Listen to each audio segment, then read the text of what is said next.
इनेलो को वोट देते क्योंकि उन्होंने तो किसानों के लिए इस्तीफा भी दिया था। देखिए अब ये असलियत तो ये है कि डिस्प्यूटेड मैटर है। इस्तीफा तो जरूर दिया था, लेकिन किसानों पे गोलियां भी 1700 चलाई थी, आदमी भी 7 मारे थे। इस्तीफा जरूर दिया था, लेकिन आज तक का अगर हम देखें, जितने वैसे तो बंसीलाल ने भी आदमी मारे, भजन लाल ने भी मारे, लेकिन इतनी गोलियां और इतना जो हाल किया था वो सबसे ज़्यादा इन्हीं ने किया था। यार आज का जो कार्यक्रम था सर, उसके बारे में ब्रीफ कर दें थोड़ा सा कि आज किस तरीके का आपका कार्यक्रम था। देखिए, आज हम एलनाबाद में आए थे और चुनाव के लिए, चुनाव का जो मैटर है उसके लिए आए हैं, लोगों से अनुरोध करने के लिए कि बीजेपी को वोट ना डालें। ये हमारे आंदोलन का ही एक हिस्सा है कि देश में ये संदेश जाएगा कि लोग बीजेपी से खफा हैं और सब इलेक्शन में बीजेपी को बुरी तरह लोगों ने हरा दिया है। ये एक मैसेज जाएगा, वो मैसेज देने के लिए, प्रार्थना करने के लिए आज एलनाबाद में आए।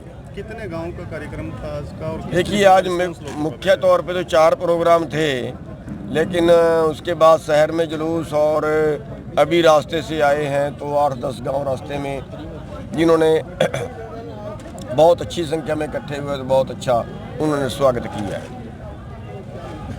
गुरनाम जी, एक आप आज दिन भर में मैंने आपको देखा, आप एक बात कह रहे हैं कि बीजेपी को वोट नहीं देनी तो किसी को दे दो, तो ये भी मान के चलें कि लोग इनेलो को वोट देते क्योंकि उन्होंने तो किसानों के लिए इस्तीफा भी दिया था। देखिए अब ये असलियत तो ये है कि डिस्प्यूटेड मैटर है। इस्तीफा तो जरूर दिया था, लेकिन किसानों पे गोलियां भी 1700 चलाई थी, आदमी भी 7 मारे थे। इस्तीफा जरूर दिया था, लेकिन आज तक का अगर हम देखें, जितने वैसे तो बंसीलाल ने भी आदमी मारे, भजन लाल ने भी मारे, लेकिन इतनी गोलियां और इतना जो हाल किया था वो सबसे ज़्यादा इन्हीं ने किया था। लेकिन उसके बावजूद हम किसी व्यक्ति विशेष का विरोध नहीं कर रहे और व्यक्ति विशेष का पक्ष नहीं कर रहे। हम ये कह रहे हैं कि लोगों की मर्जी है, जहाँ लोगों की आत्मा मानती है, जहाँ लोगों का दिल करता है वहाँ दे दें, बस बीजेपी को ना दें, इतना अनुरोध कर रहे हैं। आपके अपने वक्तव्य में 2-3 बार आपने रुक करके, जहाँ उनका जिक्र आया, अभय सिंह का हमारे एक साथी ने जिक्र किया है, कहीं न कहीं रुकते आप जरूर आए हैं, कसक आप जरूर निकालते थे। क्या जी? कसक अभय सिंह का नाम जहाँ पे भी आता है, आप अपने वक्तव्य में, अपने भाषण में भी निकालते दिखे हैं सर। नहीं, कुछ मैंने वक्तव्य में किसी का स्पेशल नाम नहीं लिया है। नहीं लिया, बिना नाम लिए कई बार निशाने लग जाते हैं ना, बिना नाम लिए भी निशाना तो लगाने की कोशिश नहीं की, पर लेकिन कई बार वो अंदरली टीस बाहर निकल जाती है, तो वो अलग बात है। लेकिन हम लोगों को ये अपील करते हैं कि अपनी मर्जी से जहाँ भी इनका दिल करे। नाम जो बीजेपी और जेजेपी के कैंडिडेट को ना दें, कई जगह आपकी टीस निकलती हैं, तो ऑप्शन क्या बचता है? कांग्रेस?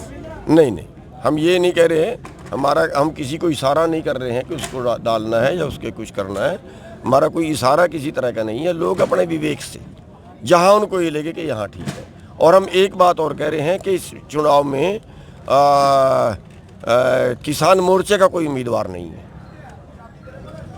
ये हम और बता दें, क्योंकि कई लोग हो सकता है कोई गुमराह कर देगा लाके। किसान मोर्चे का कोई उम्मीदवार इस आंदोलन में नहीं, इस चुनाव में नहीं। बीजेपी जेजेपी के नेताओं का आप बहिष्कार शुरू से कर रहे हैं, किसी भी गांव में जाएं, किसी कार्यक्रम में जाएं, लगातार एसकेएम की ये कॉल थी। आज आपने कहा कि चुनाव में बहिष्कार नहीं करना था, लेकिन जिस गांव में आज खड़े हैं आप, आज ही बहिष्कार करके ये लोग आए हैं। देखिए, संविधानुसार क्या किसानों को निर्देश दिए जाएंगे? नहीं, देखिए, निर्देश तो बहुत पहले मैंने दे दिए थे, आज भी दे रहा हूँ जितनी जगह पे गया हूँ। और उसका मकसद उसका केवल इतना सा है कि कहीं पे अगर कोई ऐसी गड़बड़ हो गई तो होता क्या है, अगर सरकार हमारे पे कोई ज्यादती करती है तो वो बात सरकार के विरुद्ध जाती है। अगर हमने कहीं किसी पे ज्यादती कर दी तो हमारे पे आँच आएगी और उसके पक्ष में चली जाएगी। तो ये चीजें तो शुरू से भी लागू होती है ना सर, कि पहले भी विरोध करते हैं, मुख्यमंत्री का हेलीकॉप्टर नहीं उतरने देंगे, मुख्यमंत्री का तो को हॉस्पिटल का उद्घाटन नहीं करने देंगे, ज्यादतियां तो उस दिन भी हो सकती थी। वो ज्यादा ये दो नहीं नहीं नहीं नहीं नहीं नहीं नहीं नहीं विरोध में तो नुकसान नहीं किसी भी पक्ष का हो सकता है। नहीं हमारी एक आपने हर वीडियो में, आपने हर हमारे बयान में एक देखा होगा कि हमने हर जगह ये कहा है कि विरोध तो करेंगे पक्का, वो करेंगे जो कहा है, लेकिन हम हाथ नहीं उठाएंगे। सरकार लाठी मारे, सरकार गोली मारे, हम हाथ नहीं उठाएंगे, हमारे हर बयान में रहा है। और आप देखते होंगे इन्होंने जगह जगह लाठीचार्ज किया, सैकड़ों किसानों की हड्डियां तोड़ चुके हैं ये, सैकड़ों किसानों के सिर पाड़ चुके हैं ये, 42,000 किसानों पे मुकदमा दर्ज कर चुके हैं ये, 200 से ज़्यादा FIR दर्ज हो चुकी हैं हमारे ऊपर, लेकिन आज तक एक जगह भी हमने हाथ नहीं उठाया, हमने बट्टा नहीं मारा, हमने तोड़ फोड़ आगजनी नहीं की। हरियाणा का किसान बहुत अनुशासित है, हम उसके लिए सारे किसानों का धन्यवाद भी करते हैं जो हमारा कहना मान रहे हैं। गुरनाम जी, दोबारा भी कोई दौरा हो सकता है इस प्रकार का आपका? फिर से कोई दौरा हो सकता है? नहीं, दोबारे अभी जो है वो बहुत कम टाइम रह गया, दोबारे अभी मेरे को दोबारा टाइम नहीं लगेगा। गुरनाम जी, जैसे मुख्यमंत्री भी यहाँ अपने प्रत्याशी के प्रचार प्रसार के लिए आएंगे इलाहाबाद के अंदर, तो क्या उनके कार्यक्रम का कोई विरोध किया जाएगा या कोई विशेष रणनीति बनाई है आपने?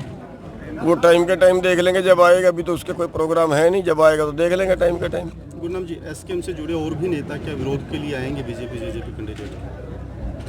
नहीं, मेरे से बात नहीं हुई। या फिर ये SKM की कॉल नहीं थी, आप व्यक्तिगत तौर पे इस दौरे को लेकर के निकले? यहाँ पे मैं व्यक्तिगत हूँ, SKM की कॉल नहीं है, लेकिन SKM की ये कॉल है कि बीजेपी और JJP का विरोध करना है, ये कॉल है। अब किसी को टाइम लगता है, किसी को नहीं लगता है, वो अलग बात है, क्योंकि सब लोग अलग अलग जगह पे गए रहते हैं। योगेंद्र यादव का निलंबन जो है सर, उस पर आपकी प्रतिक्रिया? लगातार मांग उठाते रहे। देखिए,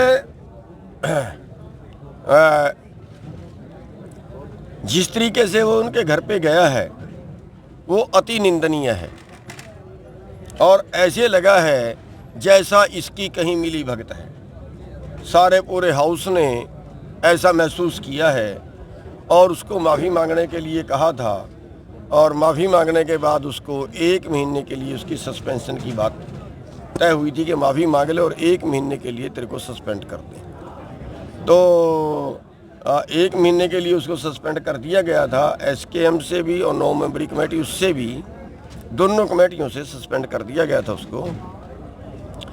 लेकिन उसके बाद जिस तरह से उसने माफ़ीनामा दिया है वो बात तय नहीं हुई थी। साफ बात ये तय हुई थी कि मैं वहाँ गया हूँ, ये मेरी गलती है, मैं उसके लिए जहाँ मेरे वहाँ जाने से बहुत से किसानों को ठेस पहुँची है, मैं सबसे माफ़ी मांगता हूँ और आगे के लिए।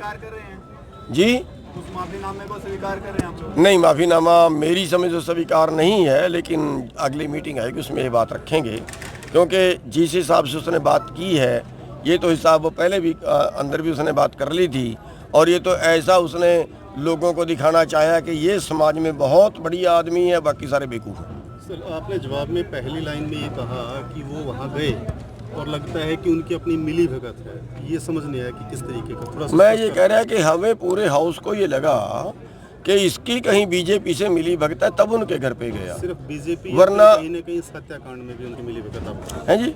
सिर्फ बीजेपी से मिली भगत का आरोप आप लगा रहे हैं, या फिर उस जो भी हत्याकांड हुआ? नहीं, हत्याकांड नहीं, हत्याकांड में उसका कोई हाथ नहीं हो सकता, वो इल्जाम हम कैसे लगा देंगे हत्याकांड में?